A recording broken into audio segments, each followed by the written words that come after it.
দেখো অনেক কটাই হয়েছে।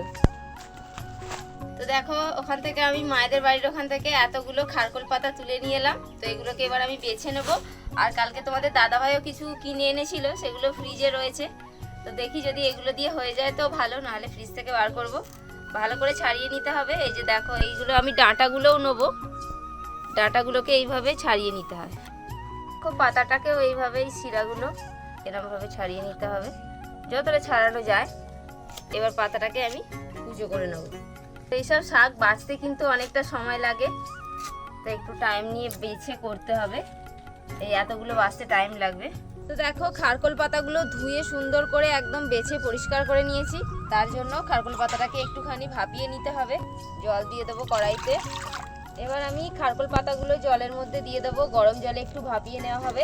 লবণ দিয়ে দেবো, দিয়ে দিলাম, ঢাকা তো পড়ছে না। এদিকে শাক বসানো হয়ে গেছে, আর এদিকে বসিয়েছি ভাত।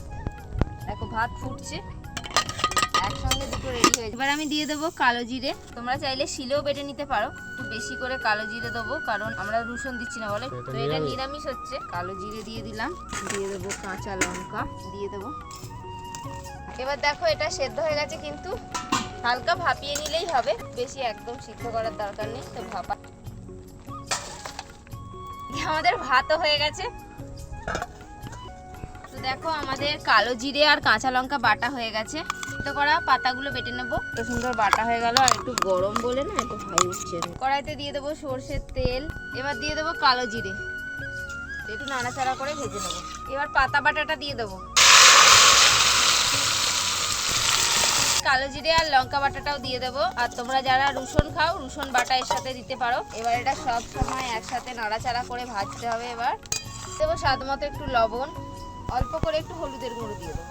তো দেখো আমাদের খারকোল পাতা একদম কত সুন্দর শুকনো শুকনো হয়ে আসছে, একদম কড়ার থেকে কিন্তু ছেড়ে ছেড়ে আসছে। হয়ে গেছে কিন্তু আমাদের পাতাটা। আর শেষে সামান্য একটু চিনি দিয়ে দেবো। চিনিটা দিয়ে নাড়াচাড়া করে ভালো করে মিশিয়ে নিতে হবে। তো দেখো আমাদের বাটা রেডি। গরম ভাত বেড়ে নিচ্ছি। তো দেখো আমাদের খারকোল পাতা আর গরম গরম ভাত কিন্তু রেডি। সাথে একটা কাঁচা লঙ্কা নিয়ে নিয়েছি। পাতা বাটাটার সঙ্গে ভাতটা মেখে নিতে হবে। আর দুর্দান্ত স্বাদ, আমি তো খেতে শুরুই করে দিয়েছি। তবেই তো খেতে টেস্ট।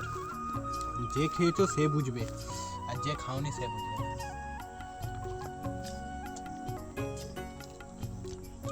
তো আমরা খেতে থাকি খারকোল পাতা আর ভাত। তোমরাও বাড়িতে এইভাবে তৈরি করো। আর কেমন লাগলো আজকের রেসিপি কমেন্ট করে জানাও। ভিডিও ভালো লাগলে লাইক করে দাও। টাটা।